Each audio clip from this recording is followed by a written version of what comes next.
बच्चों आज जो हम शुरू करने वाले हैं वो है सेल के बारे में। इससे पिछली वीडियो में जो हमने पढ़ा था उसमें हमने विद्युत अपघटनी सेल पढ़ी थी। तो आज जो हम पढ़ेंगे वो पढ़ेंगे विद्युत रासायनिक सेल, या जिसको हम दूसरा नाम देते हैं गैल्वेनिक सेल। और इसका जो हम एग्जाम्पल लेते हैं उसको हम क्या बोलते हैं, डेनियल सेल बोलते हैं। तो देखें, तो सबसे पहले हम शुरू करने वाले हैं गैल्वेनिक सेल, जिसको हम विद्युत रासायनिक सेल भी बोलते हैं।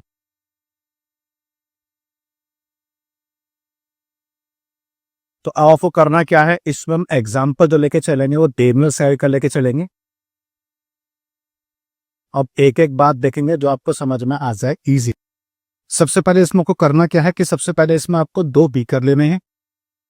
तो एक बीकर आपके पास ये हो गया और दूसरा बीकर आपके पास ये हो गया।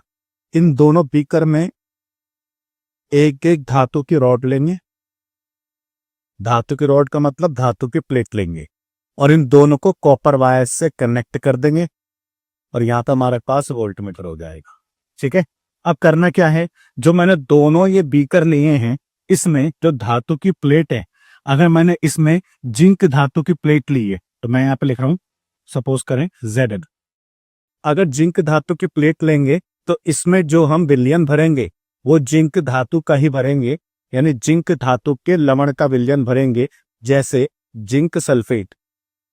ऐसी अगर मैं बात करता हूं इस धातु की प्लेट की, अगर मैंने ये प्लेट कॉपर की ली है तो इसमें विलयन जो होगा वो कॉपर के लवण का होगा, जैसे कॉपर सल्फेट।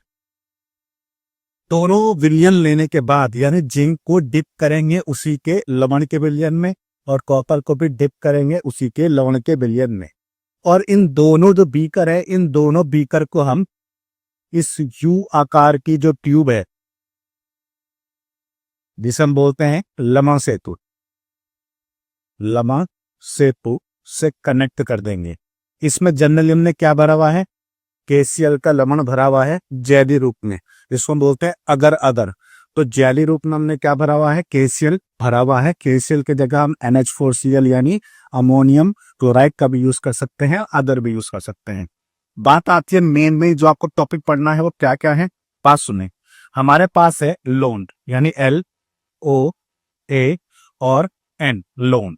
लोन का मतलब, इस L का मतलब होता है लेफ्ट, इस O का मतलब होता है ऑक्सीडेशन। ऑक्सीडेशन को हम क्या बोलते हैं, ऑक्सीकरण। ऑक्सीकरण। इस A को हम बोलते हैं एनोड और इस N को हम बोलते हैं नेगेटिव। तो याद करने का जो तरीका है वो क्या होगा, लेफ्ट हैंड साइड वाले की बात हो रही है, यानी इन दोनों बीकर की बात करता हूं तो इन दोनों बीकर में ये हमारे पास लेफ्ट हैंड साइड वाला बीकर हो गया और ये हमारे पास हो गया राइट हैंड साइड वाला बीकर। लेफ्ट हैंड साइड वाला जो बीकर होगा वो कौन होगा, एनोड होगा, तो मैंने इस पे एनोड लिख दिया। इसके बाद जो लेफ्ट हैंड साइड वाला बीकर है जो कि एनोड है, वो कैसा काम करेगा, ऑक्सीकरण का, और वो कैसा होगा, नेगेटिव होगा। यानी एनोड इसमें कैसा होगा, एनोड इसमें नेगेटिव होगा और एनोड का क्या होगा, ऑक्सीकरण होगा। तो ये बातें आपको ध्यान रखनी है। लेफ्ट हैंड साइड वाला जो बीकर है उसके लिए ट्रिक क्या है, लोन की है। लेफ्ट हैंड साइड वाला जो बीकर होगा वो एनोड का काम करेगा, वो नेगेटिव होगा और उसका ऑक्सीकरण होगा। तो ये तीनों बातें मैंने यहाँ पे लिख दी हैं। इसका मतलब जस्ट जो इसका उल्टा होगा वो कौन सा होगा, राइट हैंड साइड वाला होगा। तो अगर यहाँ पे ये एनोड है तो उसका मतलब ये क्या होगा, ये कैथोड होगा। अगर ये नेगेटिव है तो ये कैसा होगा, पॉजिटिव होगा। अगर यहाँ पे ऑक्सीकरण हो रहा है तो सिंपल सी बात है, यहाँ पे अपचयन होगा। तो इतनी बात आपको समझ में आ गई होगी। दूसरी बात है, ऑक्सीकरण और अपचयन की डेफिनेशन हम कौन सी यूज करेंगे।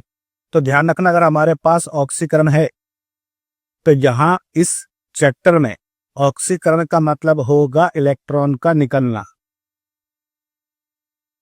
और बात करते हैं अपचयन की, तो अपचयन की जो डेफिनेशन होगी यहाँ वो होगी इलेक्ट्रॉन का ग्रहण करना, यानी इलेक्ट्रॉन का लेना। तो अगर इलेक्ट्रॉन निकलता है तो क्या होगा, ऑक्सीकरण होगा, और इलेक्ट्रॉन ग्रहण किया जाता है यानी लिया जाता है तो क्या होगा, अपचयन होगा। अब बात को समझते हैं कि इस पूरे बीकर में क्या क्या कहानी चल रही है। सुने, Zn जो है, Zn काम कर रहा है किस चीज का, एनोड का। अगर Zn एनोड का काम कर रहा है और मैं एनोड की रिएक्शन लिखना चाहता हूं तो मैंने यहां पे लिखा एनोड। अब एनोड लिखने के बाद मुझे एनोड की रिएक्शन लिखनी है, तो एनोड क्योंकि जिंक है और जिंक है तो हमें पता है एनोड पे क्या होगा, ऑक्सीकरण होगा। और ऑक्सीकरण का मतलब क्या होता है, इलेक्ट्रॉन का निकलना। तो सबको पता है कि जिंक पे जो आवेश होता है वो +2 होता है, यानी Zn जो है वो 2 इलेक्ट्रॉन निकालता है। Zl 2 इलेक्ट्रॉन निकालता है, तब जाके क्या बनेगा, Zn2+ बनेगा। बात समझ में आ रही होगी। Zn क्योंकि काम कर रहा है एनोड का, और हमें पता है कि एनोड पर क्या होता है, एनोड पर होता है ऑक्सीकरण, और ऑक्सीकरण का मतलब होता है इलेक्ट्रॉन का निकलना। इसका मतलब है Zn में से 2 इलेक्ट्रॉन निकले तो Zn किस में चेंज हो गया, Zn2+ में चेंज हो गया। इसका मतलब यहां इस केस में क्या हुआ है, इस केस में ऑक्सीकरण हुआ है। अब बात करते हैं किसकी, कैथोड की। तो कैथोड पर क्या हुआ है, कैथोड की कहानी समझने के लिए हम इस पूरे बीकर को डिटेल में अगर पढ़ें तो बात क्या हो गया देखें। Zn का जब ऑक्सीकरण हुआ तो Zn इस धातु की प्लेट में से नीचे कूदा, इस रूप में कूदा, तो ये Zn2+ के रूप में कूदा। ठीक है, Zn का जब ऑक्सीकरण हुआ तो Zn जो है इसमें चेंज हुआ, तो Zn जब इसमें चेंज हुआ तो Zn2+ तो इस बीकर में नीचे गिर गए, बचे क्या, 2 इलेक्ट्रॉन बचे, वो इस धातु की रॉड पर रह गए। ठीक है, अब क्योंकि इस धातु की रॉड पर जो इलेक्ट्रॉन रह चुके हैं इन पे आवेश कौन सा है, माइनस का है, इसलिए एनोड जो होता है वो नेगेटिव होता है। जबकि विद्युत अपघटनी सेल में एनोड कैसा था, पॉजिटिव था, क्योंकि वो बैटरी के पॉजिटिव टर्मिनल से जुड़ा हुआ था। ठीक है, अब होता क्या है, इलेक्ट्रॉन जो ये 2 धातु की रॉड पर रह गए हैं ये ऊपर चढ़ते हैं, चढ़ते चढ़ते आते हैं, यानी इस डायरेक्शन में फ्लो कर रहे हैं। अब क्योंकि इन पे आवेश कौन सा है, माइनस का, तो सिंपल सी बात है यहां से ये प्लस वाले को अपनी तरफ खींचने की कोशिश करेंगे। ठीक है, 2 इलेक्ट्रॉन जब इस तरफ मूव करेंगे तो इन पे आवेश क्योंकि माइनस का है तो इस तरफ ये प्लस वाले पार्ट को अपनी तरफ अट्रैक्ट करेंगे, क्योंकि हमें पता है माइनस और प्लस के बीच में क्या होता है, आकर्षण होता है। तो होता ये है, ये जो कॉपर सल्फेट है ये टूट जाता है किस चीज में, Cu2+ में, और SO4 2- में ये ब्रेक हो जाता है। सबको पता है कि CuSO4 टूटता कैसे है, Cu2+ में और SO4 2- में टूटता है। अब इलेक्ट्रॉन जो है 2 आ रहे हैं, ये यहां इस धातु की प्लेट पर आना शुरू करते हैं। तो कॉपर का क्योंकि प्लस का चार्ज है तो सिंपल सी बात है कॉपर ही इसकी तरफ आकर्षित होगा। तो कॉपर क्या करता है, इस धातु की रॉड के चारों ओर आना शुरू कर देता है। अब क्योंकि Cu पे प्लस का 2 चार्ज है, इलेक्ट्रॉन जो यहां से जब यहां आते हैं तो ये 2 हो गए, यानी Cu2+ का मतलब हुआ Cu के पास 2 इलेक्ट्रॉन की कमी है। तो कमी है तो ये 2 इलेक्ट्रॉन को पकड़ लेगा और पकड़ने के बाद इसके ऊपर चिपक जाएगा, यानी Cu2+ ने 2 इलेक्ट्रॉन लिए और किस में चेंज हो गया, Cu में चेंज हो गया। अब सिंपल सी बात है, अपचयन का मतलब क्या होता है, इलेक्ट्रॉन का ग्रहण करना, सॉरी ये गलत लिख दिया, इलेक्ट्रॉन का ग्रहण करना। तो इलेक्ट्रॉन का ग्रहण करना का मतलब है इस कॉपर ने 2 इलेक्ट्रॉन ग्रहण किए और ग्रहण करने के बाद इसमें चेंज हो गया। इसका मतलब यहाँ क्या हो गया, यहाँ हो गया अपचयन। और बात करते हैं कि इलेक्ट्रॉन यहाँ आ रहे हैं तो कॉपर इनको दूर से देखता है कि ये 2- का चार्ज आ रहा है, तो कॉपर इस रॉड के चारों ओर चिपकना यानी आना शुरू कर देता है। और क्योंकि इसके पास प्लस का चार्ज होता है इसलिए पूरी जो रॉड है वो कैसी हो जाती है, पॉजिटिव हो जाती है। आई होप यहाँ तक का पार्ट आपको समझ में आया होगा, क्यों एनोड क्या है, नेगेटिव है, और क्यों कैथोड इसमें पॉजिटिव है। और विद्युत अपघटनी सेल में ये दोनों आवेश उल्टे होते हैं, वहां पे एनोड नेगेटिव की जगह पॉजिटिव होता है और कैथोड पॉजिटिव की जगह वहां पे नेगेटिव होता है, क्योंकि वहां पे बैटरी कनेक्ट होती है। तो आई होप इतना पार्ट आपको समझ में आया होगा कि क्या क्या कहानी हुई है। अच्छा अब देखें, अगर मैं बात करता हूँ ये सारी बातें समझ में आती हैं, ये वाला पार्ट समझ में आता है, ये वाला पार्ट समझ में आता है। बात आती है, सब आपने पढ़ा होगा, इलेक्ट्रॉन का फ्लो जहां से जहां होता है उसके अपोजिट विद्युत धारा यानी करंट बहता है। इलेक्ट्रॉन का फ्लो कहां से कहां है, लेफ्ट से राइट की तरफ, यानी एनोड से कैथोड की तरफ। तो मैंने लिख दिया तो विद्युत धारा है यानी जो करंट है। तो विद्युत धारा यानी करंट हमारे पास जो है, करंट कहां से कहां फ्लो रहा है, लेफ्ट से राइट की तरफ फ्लो हो रहा है। या बोल सकते हैं कहां, एनोड से कैथोड की तरफ फ्लो हो रहा है, तो करंट जो होगा वो इससे इस तरफ फ्लो होगा। ठीक है, यानी विद्युत धारा की बात करें वो विद्युत धारा अपोजिट हो गई। एक काम करते हैं, इसको रब कर देते हैं। इलेक्ट्रॉन का जो फ्लो है, इलेक्ट्रॉन का फ्लो कहां से कहां हो रहा है? लेफ्ट से राइट की तरफ हो रहा है। तो हमने पढ़ा है कि जो करंट होता है वो अपोजिट फ्लो करता है, यानी विद्युत धारा या करंट कहां से कहां होगा फ्लो? राइट से लेफ्ट की तरफ फ्लो होगा, राइट से लेफ्ट की तरफ।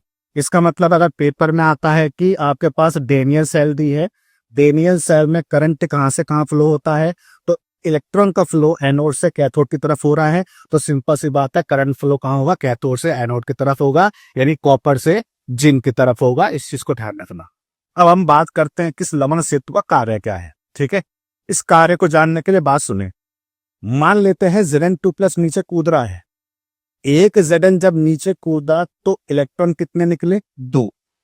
मान लेते हैं 20 जिंक के नीचे कूदे तो इलेक्ट्रॉन कितने हो गए? 40 हो गए। ध्यान रखना, एक जिंक जब नीचे कूदा तो 2 इलेक्ट्रॉन भागे हैं, तो जब 20 नीचे कूदेंगे तो 40 भागेंगे। तो क्या मैं बोल सकता हूं कि इस वाले बीकर में Zn2+ की मात्रा अधिक हो गई है? Zn2+ कैसे हो गए? इसमें अधिक हो गए हैं। अब 40 इलेक्ट्रॉन यहां से निकले। अब एक सिंपल सी बात है, एक कॉपर ने 2 इलेक्ट्रॉन को पकड़ा है, तो जब 40 इलेक्ट्रॉन यहां से आएंगे तो 20 कॉपर इनको पकड़ लेंगे, और पकड़ने के बाद कॉपर यहां चिपक गया। तो इस बीकर में जितना पहले कॉपर था उतना SO4 था। जब यहां से 20 कॉपर यहां चले जाएंगे तो इसका मतलब है इस बीकर के अंदर SO4 की मात्रा ज्यादा होगी, कॉपर की मात्रा कम होगी। इसका मतलब इस वाले बीकर में SO4 2- अधिक पड़े हुए हैं। अब इससे के आगे की कहानी क्या होगी, बात सुने। यानी यहां से हमें समझ में आता है इस वाले बीकर में Zn2+ की मात्रा अधिक हो गई है और इस वाले बीकर में SO4 की मात्रा अधिक हो गई है। ये मैंने सिर्फ माना है, इस चीज का ध्यान रखना। अब मान के चलो नीचे एक और जिंक कूदने वाला है। सबने पढ़ा होगा प्लस प्लस के बीच में क्या होता है? प्रतिकर्षण। माइनस माइनस के बीच में क्या होता है? प्रतिकर्षण। इसका मतलब है जब अब 21वां जिंक नीचे कूदेगा, यानी जब एक और जिंक नीचे कूदेगा तो इतने सारे जिंकों में वैसे प्रतिकर्षण बहुत चल रहा है, यानी लड़ाई बहुत चल रही है आपस में। अब इतनी लड़ाई चलेगी तो ये ऊपर से नीचे को जिंक नहीं कूदने देगा। ध्यान रखना, इतने सारे जिंक नीचे पहले से ही मौजूद है, सबके पास प्लस का 2 चार्ज है, सबके बीच में प्रतिकर्षण चल रहा है, तो अब ये एक और एक्स्ट्रा जिंक को नीचे कूदने नहीं देगा। और जब ये एक और जिंक को नीचे कूदने नहीं देगा तो ये इलेक्ट्रॉन भी यहां से निकाल नहीं पाएगा। ये इलेक्ट्रॉन यहां से नहीं निकलेंगे तो फिर ये आगे भी फ्लो नहीं हो पाएगा, और जब ये आगे भी फ्लो नहीं होगा तो कॉपर भी इनको पकड़ नहीं पाएगा। इसका मतलब है ओवरऑल जो रिएक्शन है वो रुक जाएगी, यानी करंट स्टॉप हो जाएगा। दोबारा से मैं रिपीट कर रहा हूं ताकि आपको बात समझ में आए। करंट का फ्लो होना डिपेंड करता है कि जब इलेक्ट्रॉन यहां से रिलीज होंगे, यहां पहुंचेंगे, तब जाके करंट यहां से यहां फ्लो होगा। बट मैं कह रहा हूं कि इतने सारे जिंक अगर एक्स्ट्रा पड़े हुए हैं तो एक और जिंक को अगर नीचे कूदना पड़ जाए तो ये नीचे वाले इसको कूदने नहीं देंगे, और जब कूदने नहीं देंगे तो इलेक्ट्रॉन भी निकल नहीं पाएंगे, और जब निकल नहीं पाएंगे तो ये जा भी नहीं पाएंगे, और जा भी नहीं पाएंगे तो कॉपर पकड़ भी नहीं पाएगा, और कॉपर पकड़ भी नहीं पाएगा तो इलेक्ट्रॉन का फ्लो भी नहीं होगा, यानी रिएक्शन रुक जाएगी। तो अब समझ में आता है कि भाई अब ऐसा क्या करे कि ये 21वां जिंक नीचे कूदे, इलेक्ट्रॉन निकले, कॉपर पकड़े और करंट फ्लो हो। तो उसके लिए हमने यहाँ पे लवण सेतु का यूज किया है। तो आई थिंक आपको बात समझ में आ रही है कि लवण सेतु हमने क्यों यूज करा है, ताकि जो रिएक्शन रुकने वाली है वो रिएक्शन रुके ना, चलती रहे। तब होगा क्या, Zn2+ ने दिक्कत करी है यहाँ पे। इस Zn2+ की दिक्कत को सॉल्व करने के लिए KCl में से नीचे कूद गया Cl-। Cl- नीचे कूदा कि भाई ऐसा है तुम पे जितना प्लस है मेरे साथ बैलेंस हो जाओ और न्यूट्रल हो जाओ। हमें पता है Zn पे प्लस का 2 होता है और Cl का माइनस का 1 होता है, तो अगर इन दोनों को कंबाइन करेंगे तो Cl 2 हो जाएंगे, तो ZnCl2 का फॉर्मूला बन जाएगा।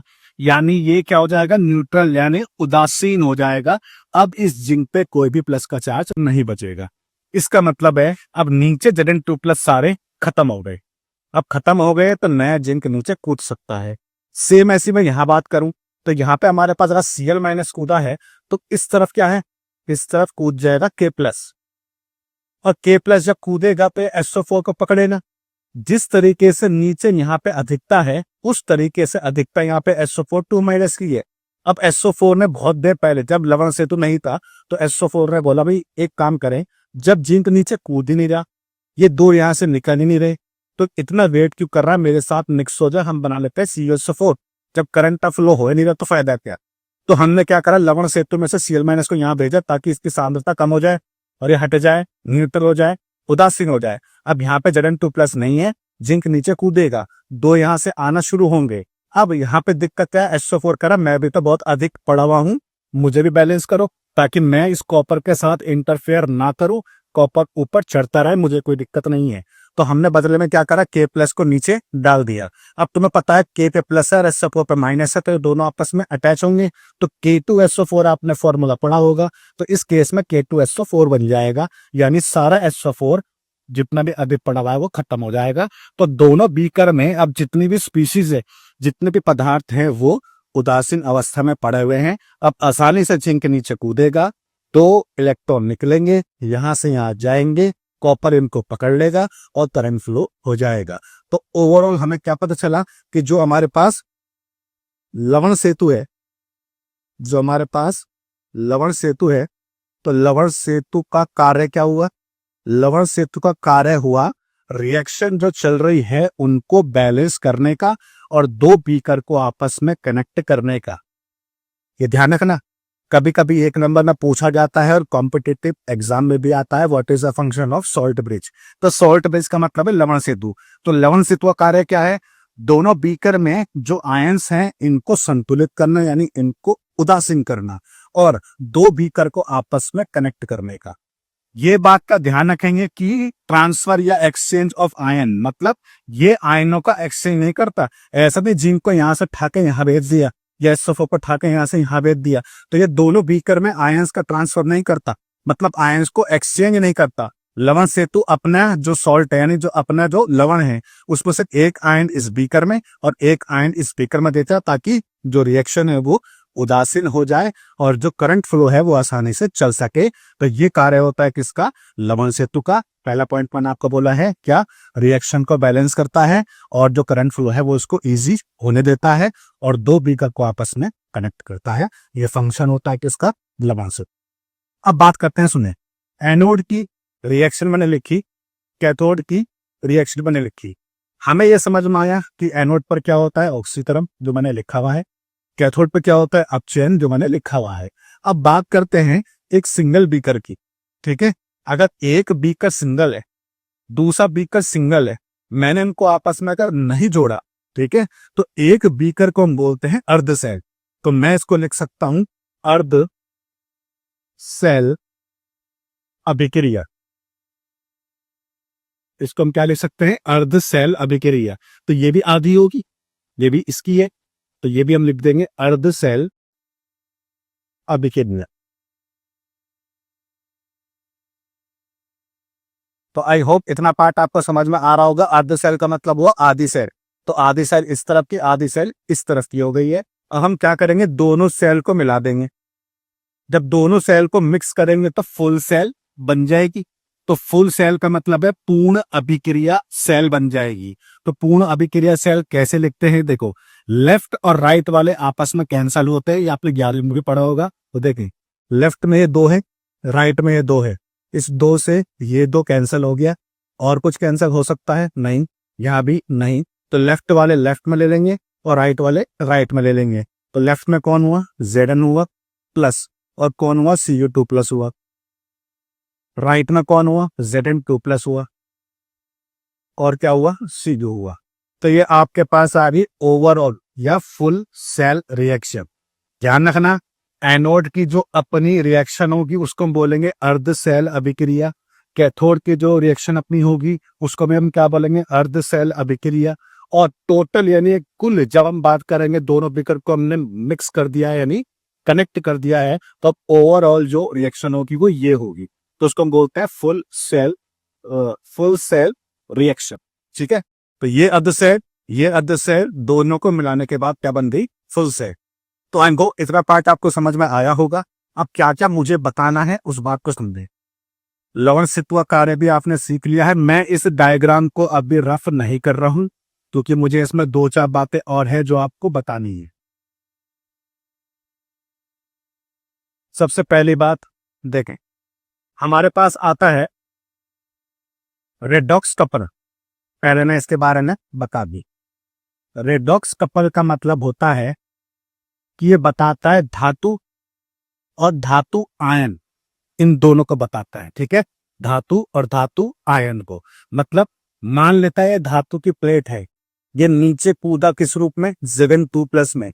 इसका मतलब मैंने लिखा Zn2+ में, डी से मैंने स्लैश लगा दिया। ये स्लैश बताता है कि ये धातु की रॉड है और ये उसका विलयन है जिसमें एक कूदा है।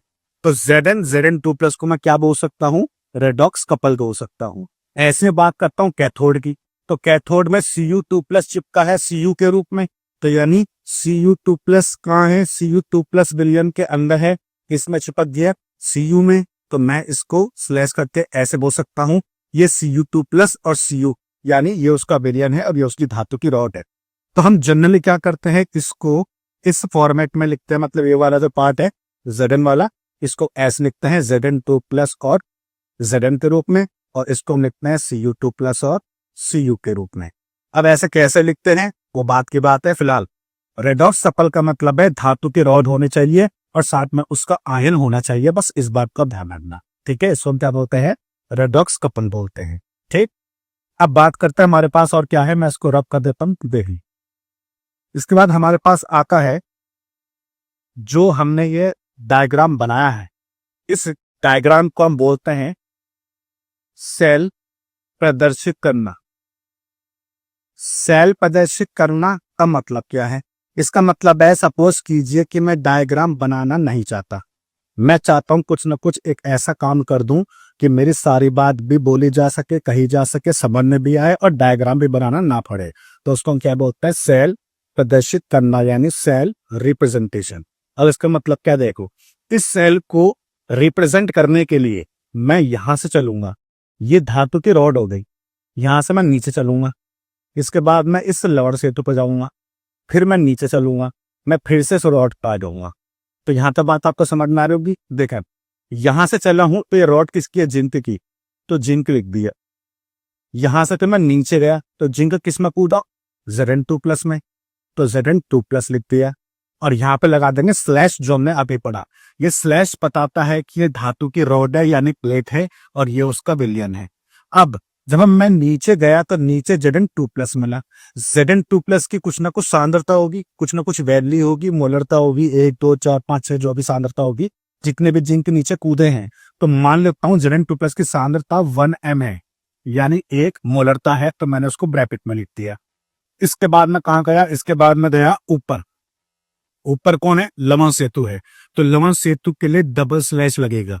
ये डबल स्लैश बताता है क्या, कि ये लवण सेतु है। इसके बाद ना चलेंगे, लवण सेतु के बाद फिर नीचे आ जाएंगे। नीचे कौन है, Cu2+ और कॉपर के रूप में चिपका था, तो Cu2+ लिख देंगे। अब ये Cu2+ की कुछ ना कुछ सांद्रता होगी इस बीकर के अंदर, जैसे इसकी थी, तो वो मैं मान लेता हूं ये भी 1m है, ऐसी मान लिया। और Cu2+ से फिर हम कहा चलेंगे, इस रॉड पर, तो रॉड किसकी है, Cu की, तो ये Cu लिख देंगे और बीच में स्लैश कर देंगे, जो हमने अभी पढ़ा रेडॉक्स कपल में। तो ये कॉपर का आयन हो गया और ये कॉपर की रॉड हो गई। तो इसका मतलब है सेल को प्रदर्शित करना ऐसे होता है। अब बात को समझिए, लेफ्ट हैंड वाला जो पार्ट है इसको हम क्या बोलते हैं, एनोड, और राइट हैंड साइड वाला जो पार्ट है इसको हम क्या बोलते हैं, कैथोड। बस यही आपको जानना है। यानी इस एक लाइन से मैं इस पूरी कहानी को बता सकता हूं कि लेफ्ट हैंड साइड में कौन होगा, जिंक होगा, जिंक Zn2+ के रूप में कूदेगा। इसके बाद हमारे पास एक सॉल्ट ब्रिज होगा, इसके बाद हम आगे बढ़ेंगे तो Copper2+ आयन होगा और ये साइटनिस्टिस की रॉड होगी। तो इस तरीके से मैं बता सकता हूँ कि कौन एनोड और कौन कैथोड है। एनोड कौन है, Zn, कैथोड कौन है, कॉपर। एनोड अगर Zn है तो किस में चेंज हो रहा है, Zn2+ में, और कैथोड अगर कॉपर है तो Cu2+ किस में चेंज हो रहा है, Cu में। और ये रिएक्शन हमने अभी लिखी थी, वहां भी आप चेक कर सकते हो। अगर मुझे इसको देख के रिएक्शन लिखनी हो तो क्योंकि ये एनोड है तो मैंने यहाँ पे एनोड लिखा। इसके बाद एनोड में क्या हो रहा है, Zn चेंज हो रहा है Zn2+ में। तो अभी आपने पढ़ा Zn2+ में कब चेंज होगा, जब 2 इलेक्ट्रॉन निकालेगा। तो 2 इलेक्ट्रॉन निकल गए। इलेक्ट्रॉन का निकलना क्या होता है, ऑक्सीकरण। तो मैं यहाँ पे ऑक्सीकरण लिख सकता हूँ, ठीक है। इसके बाद यहाँ हम बात करें तो यहाँ कौन है, कैथोड है। तो ये हो गया हमारे पास कैथोड। अब कैथोड में क्या हो रहा है, Cu2+ चेंज हो रहा है Cu में। तो Cu2+ चेंज हो रहा है Cu में। अब यहाँ +2 का मतलब 2 इलेक्ट्रॉन की कमी है, यहाँ पे कुछ भी नहीं है। तो इस कमी को पूरा करने के लिए 2 इलेक्ट्रॉन ये आ रहे, तो ये कमी पूरी हो गई, तो ये इसमें चेंज हो गया। एक बात का ध्यान रखिएगा, जितने इलेक्ट्रॉन निकले हैं उतने लिए भी जाने चाहिए। ऐसा नहीं है कि इसने इलेक्ट्रॉन 1 निकाला और ये ले रहा है 5, तो फिर बैलेंसिंग करनी पड़ेगी जो आपने 11वीं में सीखी होगी। और क्वेश्चंस करेंगे ताकि आपको समझ में आ जाए बैलेंसिंग कैसे करनी, ठीक है, अगर नहीं आती है तो यहाँ पे Zn ने 2 लूज करे तो 2 इसने गेन कर लिए। ओवरऑल इलेक्ट्रॉन निकले हैं तो ऑक्सीकरण आए हैं तो अब चेन हो गया है। इसका मतलब मैं इस एक पार्ट को देख के रिएक्शन लिख सकता हूँ, एनोड की भी और कैथोड की भी, और ये भी बता सकता हूँ कि एनोड कौन है और कैथोड कौन है। तो आई होप इतना पार्ट आपको समझ में आया होगा। हम बढ़ते हैं नेक्स्ट पार्ट के ऊपर और क्या क्या चीज रह गई है। देखो आगे हमारे पास जितने भी टॉपिक्स हैं वो समझने के लिए गैल्वेनिक सेल के बारे में जानकारी आपको पूरी होनी चाहिए, क्योंकि आगे हमारे पास आएगा नेक्स्ट समीकरण गिब्स मुक्त ऊर्जा, वहां पे हमें इन सब चीज की जानकारी होना बहुत जरूरी है, अदरवाइज न्यूमेरिकल आपसे एक भी नहीं होगा, ठीक है। देखिए अब हमारे पास इसमें क्या चीज बाकी है, तो बाकी ये बचती है कि गैल्वेनिक सेल और विद्युत रासायनिक सेल जो हम पढ़ रहे हैं, ये विद्युत अपघटनी सेल से अंतर क्या दर्शाती है, मतलब दोनों सेल में अंतर क्या है। पहला अंतर सुने, विद्युत अपघटनी सेल में बैटरी थी, या कोई बैटरी नहीं है, कॉपर का वायर है बस।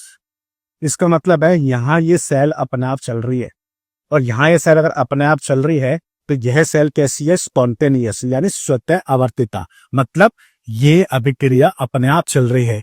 जबकि विद्युत अपघटनी सेल में अभिक्रिया को चलाने के लिए हमने बैटरी का यूज किया था। इसका मतलब स्वतः आवर्तिता नहीं होती, और ये कैसी होती है, स्वतः आवर्तिता होती है, मतलब ये स्पॉन्टेनियस है और विद्युत अपघटनी सेल नॉन स्पॉन्टेनियस है। तो पहला अंतर तो दोनों सेल में आ गया। अब बात करते हैं दूसरा अंतर क्या है। तो विद्युत अपघटनी सेल में जब आपने बैटरी का यूज किया तो बैटरी से क्या हुआ, विद्युत ऊर्जा रासायनिक ऊर्जा में चेंज हो रही थी। इसका मतलब यहाँ तो बैटरी है नहीं, इसका मतलब यहां से जो भी रिएक्शन होगी उससे रासायनिक ऊर्जा निकलेगी। रासायनिक ऊर्जा विद्युत ऊर्जा में चेंज होती है, जबकि विद्युत अपघटनी सेल में बैटरी थी, करंट फ्लो होने से ही रिएक्शन हो रही थी। इसका मतलब विद्युत अपघटनी सेल में विद्युत ऊर्जा रासायनिक ऊर्जा में चेंज हो रही थी। तो ये 2 अंतर होते हैं मेन जो होते हैं, इस चीज को आप ध्यान रखना, विद्युत अपघटनी सेल में और हमारे पास ये जो गैल्वेनिक सेल है, दोनों सेल में अंतर क्या होता है। बाकी ये मैं आपको पढ़ा चुका हूं कि एनोड वहां पे पॉजिटिव होता है और कैथोड वहां पे नेगेटिव होता है, और यहाँ पे जस्ट उल्टा है। चलो अब बात करते हैं नेक्स्ट टॉपिक क्या है। नेक्स्ट टॉपिक है इलेक्ट्रोड विभव। इलेक्ट्रोड विभव को मैं अपने लिए आसान करने के ताकि बार बार ना बोलना पड़े, ईपी लिख देगा। ईपी का मतलब होता है, इंग्लिश में इसको बोलते हैं इलेक्ट्रोड पोटेंशियल, इसलिए मैंने इसको शॉर्ट में लिख दिया ईपीएफ। अब इसका मतलब क्या है सुनिए, मतलब यह है कि जब मैं किसी भी धातु की रोटर, दोनों में से कोई सा बीकर मान लो, ये मान लो या ये मान लो, वो आपकी चॉइस है। मान लेता हूं अगर ये बीकर की मैं बात कर रहा हूं, तो जब किसी भी धातु की रॉड को यानी प्लेट को उसी के लवण विलयन में डालते हैं, ठीक है, यानी इसको और इसको लेके मैं चल रहा हूं, जब किसी भी धातु की प्लेट को उसी के लवण के विलयन में डालते हैं, तो जो धातु की प्लेट है अपने लवण के विलयन के सापेक्ष या तो इलेक्ट्रॉन निकाल देगी या इलेक्ट्रॉन ले लेगी। तो उस इलेक्ट्रॉन के निकालने या लेने की क्षमता को हम क्या बोलते हैं, ईपी बोलते हैं, ठीक है। मतलब किसी भी धातु की प्लेट को उसके लवण विलयन में डालने पर यह धातु की प्लेट अपने लवण के विलयन के सापेक्ष इलेक्ट्रॉन या तो निकाल देगी या तो ले लेगी। तो इस क्षमता को हम क्या नाम देते हैं, इलेक्ट्रोड विभव यानी ईपी नाम देते हैं। और अब आपको आसानी से समझ में आएगा। देखो, जब मैं जिंक की रॉड को इसी के लेवल के विलयन में डाला तो जिंक ने इलेक्ट्रॉन निकाले हैं ना। इसका मतलब है यहाँ पे इलेक्ट्रोड विभव क्या होगा, सुने। जिंक की प्लेट को जिंक के विलयन में जैसे डाला इसने इलेक्ट्रॉन निकाले, तो इसका मतलब है इस वाले बीकर को मैं बोल दूंगा ऑक्सीकरण विभव। ऑक्सीकरण विभव, ऑक्सीकरण का मतलब इलेक्ट्रॉन का निकलना यहाँ, ठीक है। अब आते हैं ये वाले में। जब मैंने कॉपर की रॉड को CuSO4 के विलयन में डाला तो कॉपर की रॉड ने 2 इलेक्ट्रॉन ले लिए। इसका मतलब ये हो गया अपचयन विभव। इसका मतलब है विभव कितने टाइप के हुए, 2 टाइप के। एक तो ऑक्सीकरण विभव होता है और एक अपचयन विभव होता है। ऑक्सीकरण विभव का मतलब इस वाले पार्ट की हम बात करते हैं एनोड की। तो जब मैं Zn धातु को जिंक सल्फेट के विलयन में डालता हूं तो Zn ने इलेक्ट्रॉन निकाले हैं, तो जो विभव उत्पन्न होगा उसको हम क्या बोलेंगे, ऑक्सीकरण विभव बोलेंगे। ऐसी सेम मैंने कॉपर की रॉड को उस कॉपर सल्फेट के विलयन में डाला तो कॉपर ने 2 इलेक्ट्रॉन ग्रहण किए हैं, तो इसमें जो विभव उत्पन्न होगा उसको हम क्या बोलेंगे, अपचयन विभव। इसका मतलब ओवरऑल इलेक्ट्रॉन विभव कितने टाइप के हुए, 2 टाइप के हुए, एक ऑक्सीकरण विभव और एक अपचयन विभव। अब बात करते हैं, एक आता है हमारे पास मानक इलेक्ट्रोड विभव। अब यहां पे एक शब्द है जो कि है मानक अलग है, बाकी दोनों तो चीजें सेम ही है। तो मानक का मतलब क्या है, मानक का मतलब है अगर ये अभिक्रिया 25 डिग्री सेल्सियस पर चल रही है, यानी 25 डिग्री सेल्सियस ताप पे चल रही है, एक वायुमंडलीय दाब पर हो, और जो ये सांद्रताएं हैं, चाहे मैं बात करूं Zn की या कॉपर की, यानी Zn2+ या Cu2+ की बात करें, अगर यहाँ पे सांद्रता 1 m है यानी 1 मोलरता है, तो उस केस में जो इलेक्ट्रोड विभव होगा उसको हम मानक इलेक्ट्रोड विभव बोलेंगे। ध्यान रखेंगे, मानक का मतलब ये कंडीशन होनी चाहिए। मान लो टेम्परेचर 25 नहीं है, कुछ भी है, 24, 23, 22, 36, 35, 40, 25 नहीं है, पर और 25 नहीं है तो इसका मतलब फिर ये मानक नहीं होगा। एक वायुमंडल भी नहीं है तो भी नहीं होगा, एक एन भी नहीं है तो भी नहीं होगा। तो मानक हम कब बोलेंगे, जब 3 कंडीशन फॉलो होगी तब हम उसको मानक का रूप देंगे। आई होप इतना पार्ट आपको समझ में आ रहा होगा। और जब भी मानक होगा तो मानक के लिए हम नोट लगाएंगे। अभी सीखेंगे आगे क्या है नोट। तो मानक के लिए हमेशा नोट लगाया जाता है, तो नोट से हमें समझ में आ जाता है कि हाँ भाई ये मानक है। अब बात करते हैं कि हमारे पास और क्या रह गया है। देखिए, तो हमारे पास है सेल अभिक्रिया, जिसको हम बोलते हैं सेल विभव। अब सेल विभव का मतलब क्या है, इसको हम बोलते हैं शॉर्टन वे में ई सेल या ई एन ए। तो सेल विभव को हम ई सेल या ईएमएफ से शो करते हैं। ईएमएफ का मतलब है इलेक्ट्रो मोटिव फोर्स, तो इसको हम ये बोलते हैं। तो इसका मतलब है सेल विभव है, न्यूमेरिकल करते टाइम ध्यान रखना, सेल विभव का मतलब ई सेल या ईएमएफ।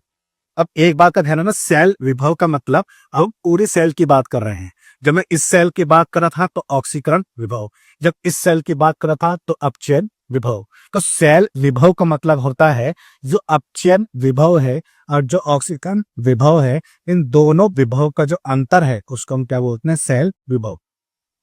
दोबारा रिपीट कर रहा हूं, इन दोनों सेल के विभव का जो अंतर है उसको हम क्या बोलते हैं, सेल विभव। और एक बात का ध्यान रखेंगे, इन दोनों बीकर में जो विभव है यानी जो करंट फ्लो की हम बात कर रहे हैं, तो वो कैथोड का ज्यादा होता है, एनोड का कम होता है, क्योंकि करंट जनरेट कहां से हुआ है, वो कैथोड की साइड से हुआ है। जब हमने लिखा है राइट से लेफ्ट यानी राइट से लेफ्ट, तो यानी कैथोड की तरफ जा रहा है, ठीक है। तो यहां से ध्यान रखिए, लेफ्ट से राइट तो इलेक्ट्रॉन का फ्लो है और करंट का फ्लो कहां से है, राइट से लेफ्ट की तरफ है। तो इसका मतलब है ये जो विभव है ये वैल्यू ज्यादा होती है और एनोड की जो विभव की वैल्यू है वो कम होती है। तो सेल विभव निकालते कैसे हैं, यानी ई सेल बराबर ई सी माइनस ई ए, ऐसे निकालते हैं। अब ये मतलब क्या सुने, तो ये है कैथोड और ए का मतलब एनोड। तो सी जो कैथोड है तो कैथोड का विभव माइनस एनोड का विभव, इस चीज को ध्यान रखना। इसका मतलब है कैथोड का जो विभव है वो हम वैल्यू यहाँ रखेंगे और एनोड का जो विभव है उसकी वैल्यू यहाँ रखेंगे।